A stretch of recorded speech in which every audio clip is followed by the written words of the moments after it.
Spark avtomobilimizni 90% ishi bitdi.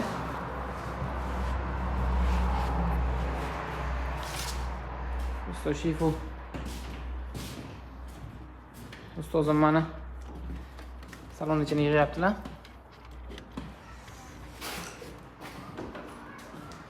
Sparkimizni ham titib o'ylik tuyruq.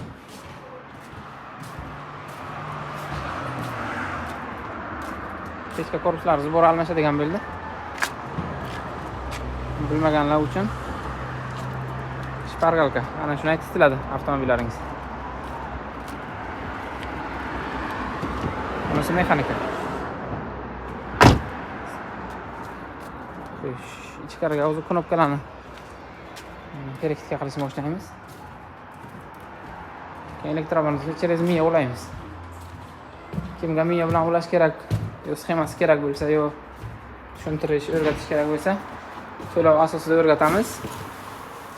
Ходовой motor remont qiladigan ustalarga ham ulab beramiz. Bu kishini konditsioner knopkasini olib, buni platasiga o'rnatib beramiz.